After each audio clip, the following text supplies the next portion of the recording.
Chapitre 5. Après une route sans encombre, Morgane, Hélène, Lancelot et leur petite escorte parvinrent un beau soir en vue des hautes tours du château du roi Pélinore, où on les accueillit avec des transports de joie. La première semaine de leur séjour fut en tout point idyllique, fêtes et banquets se succédant à un rythme enchanteur. Ainsi, les jours glissèrent-ils ensoleillés et sereins, à l'image d'un été qui semblait ne jamais devoir finir. Lancelot, néanmoins, n'oubliant pas sa principale mission, avait commencé à fouiller les bois et les rives d'un grand lac, à la recherche du dragon. Mais, le soir venu, il restait devant l'âtre, à échanger des souvenirs avec le roi Pélinore, ou à chanter des ballades à sa fille, assise à ses pieds. Hélène était belle, de plus en plus belle, et innocente, et ressemblait par instants à s'y méprendre, en dépit de la différence d'âge, à sa cousine Guenièvre. Quant à Morgane, elle observait du coin de l'œil, non sans désenchantement, l'intimité croissante du futur couple et du monarque vieillissant. La toile du destin se tissait lentement. Un matin, pourtant, elle s'éveilla en pensant qu'il était temps d'activer les événements et de mettre son plan à exécution.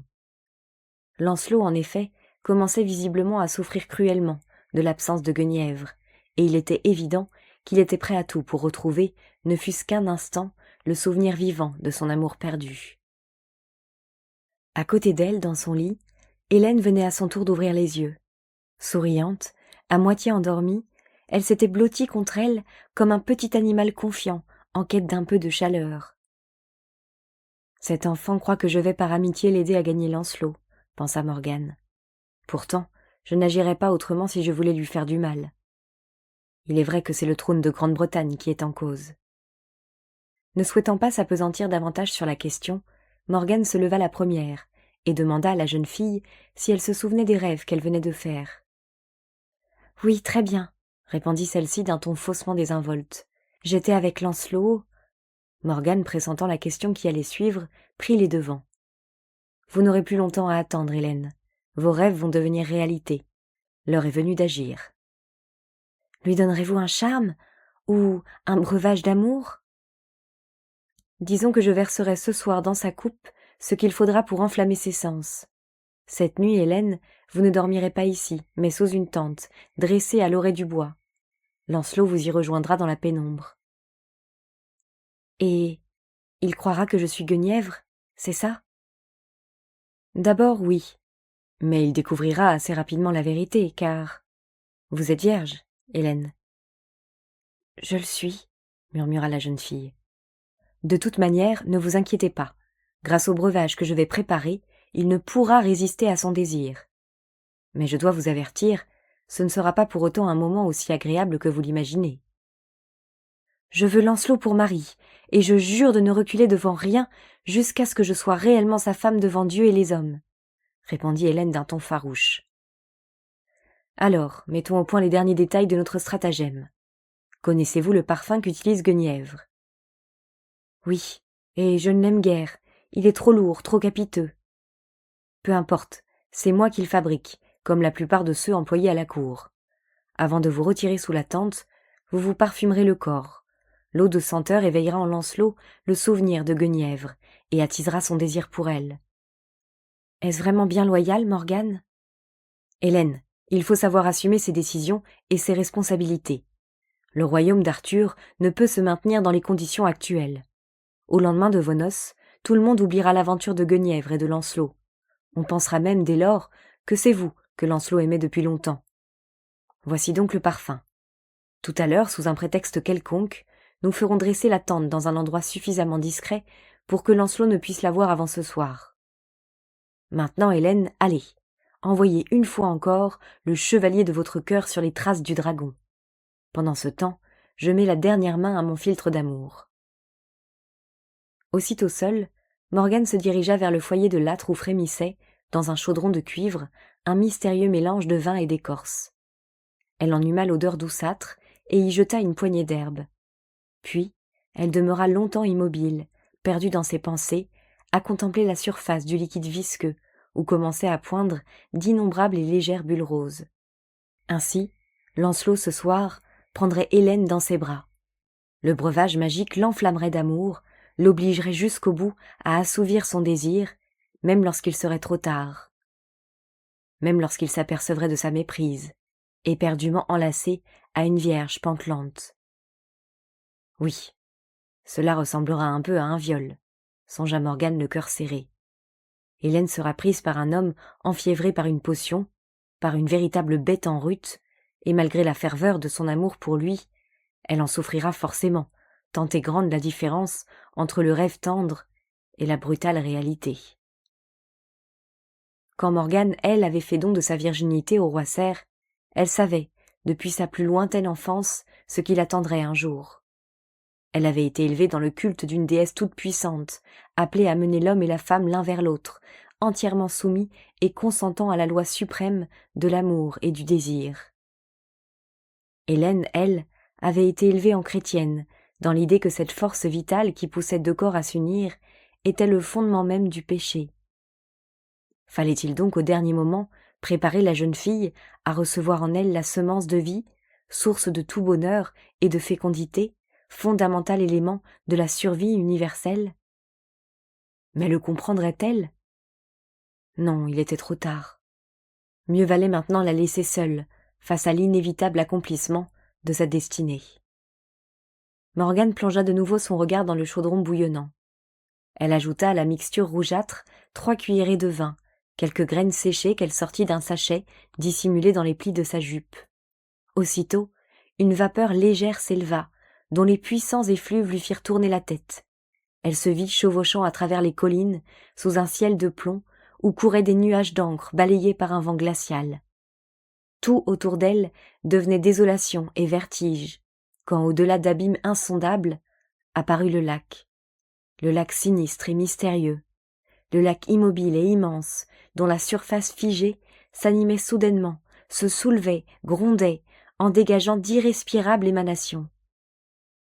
Alors, lentement, émergea des eaux un long cou surmonté d'une horrible tête, suivi par un corps sinueux et difforme, couvert d'écailles, s'avançant en rampant vers le rivage, glissant, se soulevant et retombant mollement, se tordant comme un reptile répugnant en quête de sa proie. Mais déjà, les molosses de Lancelot s'élançaient sus au monstre, en aboyant furieusement, tandis que Pélinore, derrière eux, sonnait de la corne à tout rompre pour rassembler ses hommes. Quelques secondes plus tard, tous dévalaient la colline, Lancelot en tête, galopant à un train d'enfer vers l'hideuse apparition en poussant des cris stridents de guerre. Il n'avait pas atteint la forme noire et flasque, échouée sur le sable, sa gueule énorme se balançant et crachant de longs jets de vapeur, qu'un chien éventré hurla à la mort.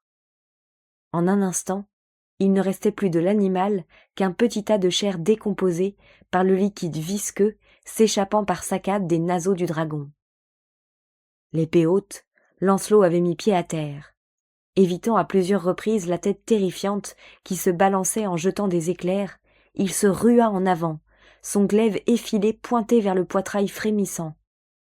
Un terrible hurlement ébranla alors le rivage et les collines environnantes. Un hurlement semblant venir des entrailles de la terre, qui sema l'épouvante à 10 lieues à la ronde.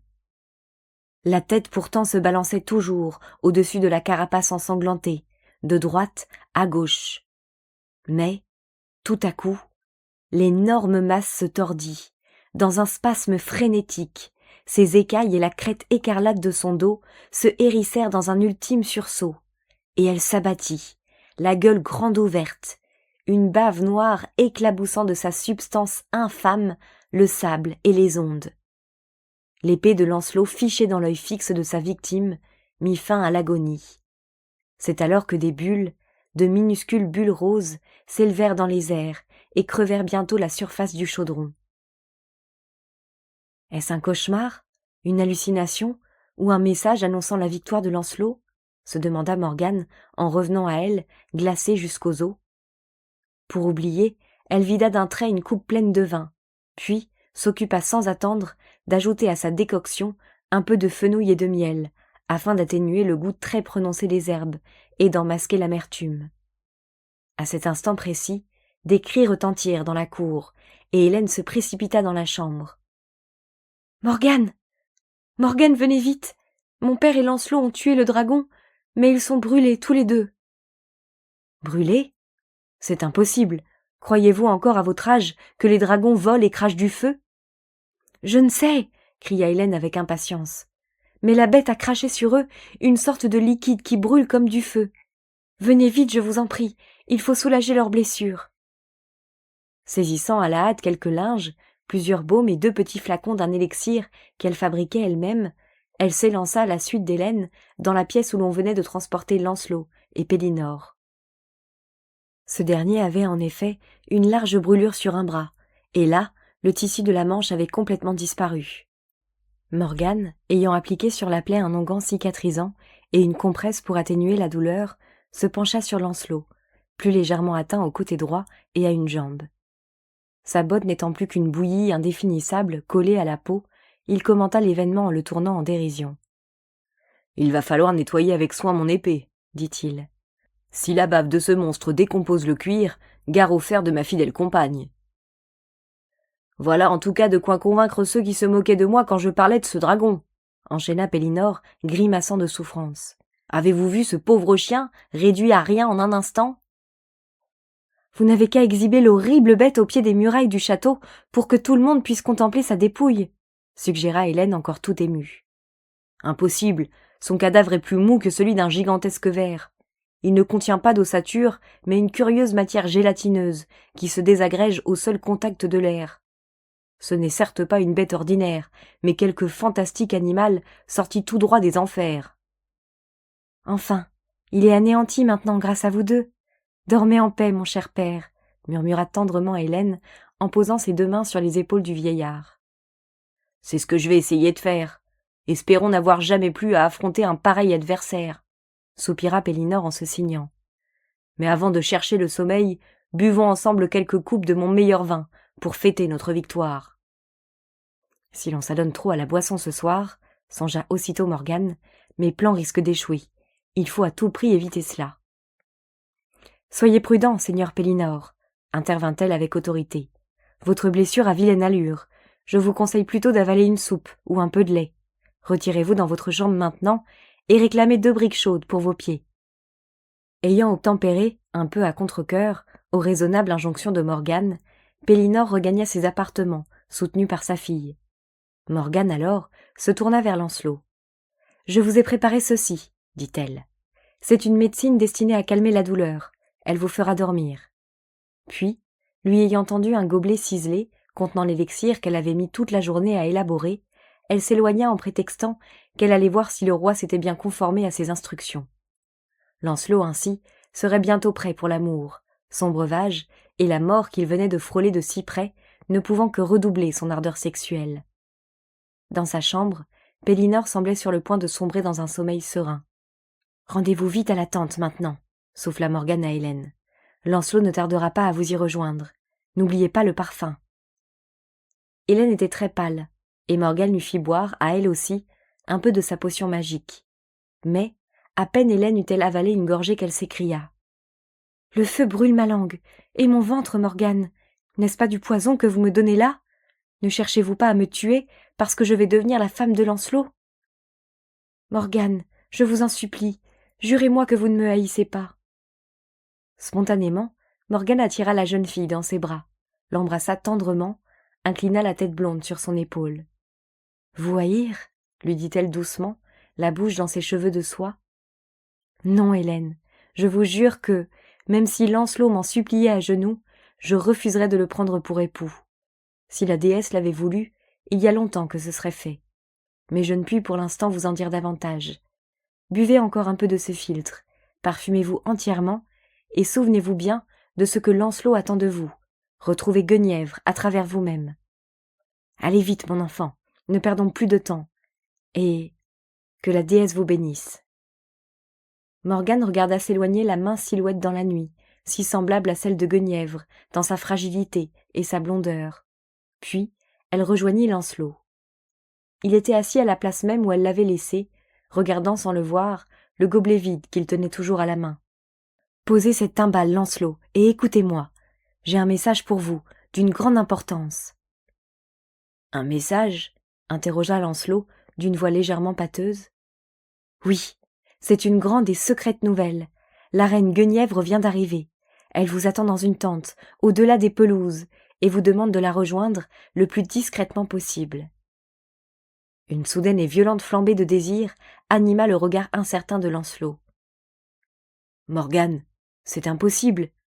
Et pourquoi est-ce vous que la reine a choisi pour m'avertir ? » « Je vous expliquerai plus tard. Pour l'instant, allez rejoindre la reine.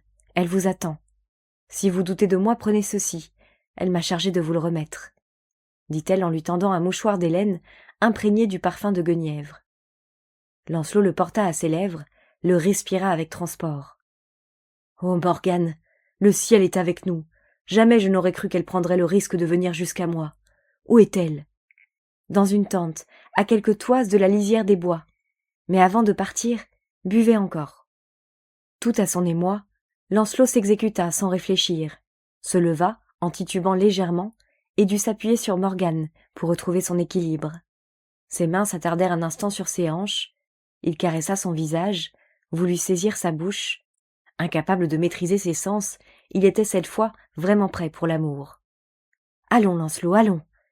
Hâtez-vous maintenant, ne faites pas attendre votre reine, » bredouilla-t-elle en reculant d'un pas pour échapper à son étreinte.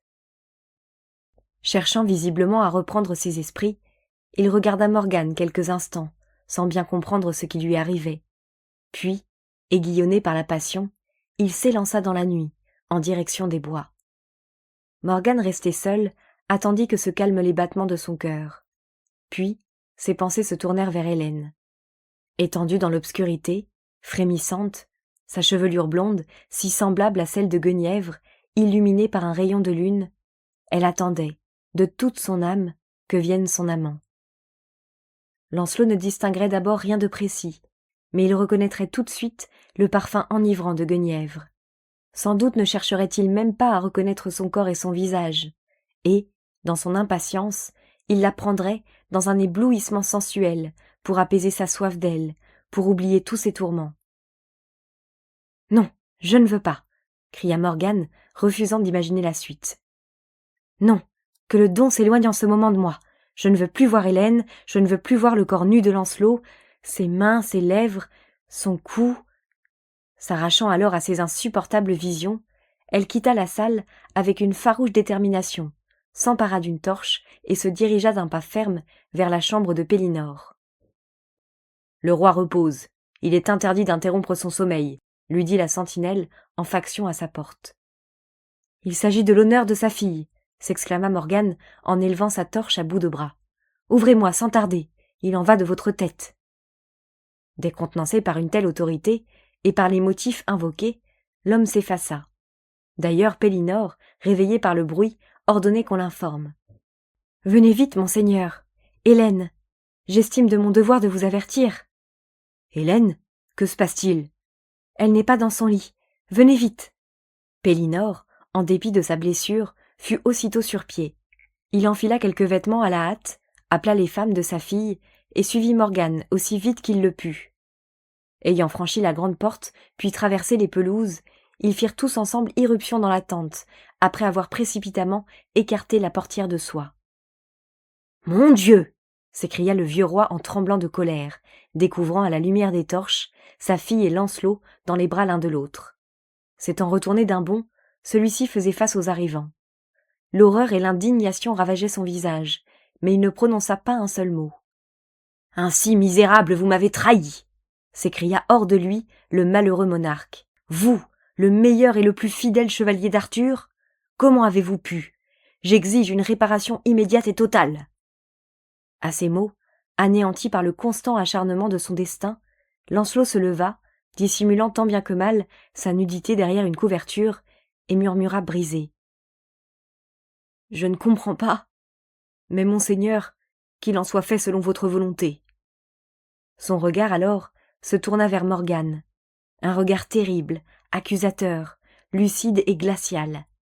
Elle en fut transpercée plus vivement que n'aurait pu le faire la lame d'une épée. Entre deux désormais, c'était la haine, une haine éternelle et partagée. Honteuse, déçue, mais aussi folle de joie, Hélène, elle, avait envie de rire et de pleurer. Morgane parle. Le mariage de Lancelot et d'Hélène eut lieu le jour de la transfiguration. Si j'ai gardé peu de souvenirs de la cérémonie, je n'ai pas oublié le visage d'Hélène, un visage radieux, éclatant de bonheur. Quelques jours auparavant, elle avait appris qu'elle portait un enfant. Lancelot, lui, impénétrable, pâle et amaigri, souriait à sa jeune épousée, apparemment fier de son œuvre. Je me souviens de Guenièvre aussi, les traits ravagés par les larmes, le regard haineux à mon adresse. « Jurez-moi, répétait-elle, jurez-moi que vous n'êtes pour rien dans tout cela, Morgane. » Guenièvre, pouvait-on refuser à votre cousine le droit d'avoir un mari, tout comme vous en avez eu un ? Lui répondis-je, à plusieurs reprises, la regardant droit dans les yeux. Que pouvait-elle répondre ? Si Lancelot et elle avaient vraiment été honnêtes envers Arthur, ils n'avaient qu'à quitter la cour ensemble et vivre au loin. Ainsi le haut roi aurait-il pu prendre une nouvelle femme et avoir un héritier. Je n'aurais alors pas eu à intervenir. De ce jour, bien sûr, Guenièvre m'a détestée, et j'en eus beaucoup de peine. Oui, curieusement je l'aimais. En revanche, elle ne sembla pas éprouver de ressentiment à l'égard d'Hélène, et lui fit parvenir même une magnifique coupe d'argent à la naissance de son fils. De plus, lorsque l'enfant fut baptisé sous le nom de Galahad, le véritable nom de son père, Guenièvre tint à être sa marraine, jurant qu'il serait l'héritier du royaume si par malheur elle ne donnait pas elle-même de fils à Arthur. L'union d'Hélène et de Lancelot ne s'est d'ailleurs pas révélée pire qu'une autre. Comme de nombreux maris, Lancelot est rarement chez lui. Il ne retrouve son foyer que 2 ou 3 fois l'an pour inspecter ses terres, un joli fief dont Pélinore, peu rancunier, lui a fait cadeau. Aussi, il change ses vêtements usés contre des neufs, tissés et amoureusement brodés par Hélène. Il embrasse son fils, dort une nuit ou 2 avec son épouse, puis repart pour la guerre. Hélène est-elle vraiment heureuse ? Est-elle femme à trouver son bonheur dans l'accomplissement des tâches domestiques et l'éducation de son enfant ? Ou bien rêvait-elle d'un autre destin ? Je l'ignore. Quant à moi, j'ai rejoint la cour d'Arthur, et ce n'est que 2 ans plus tard, lors des fêtes de la Pentecôte, alors qu'Hélène attendait son second enfant, que je sus que Guenièvre allait enfin trouver le moyen de prendre sa revanche.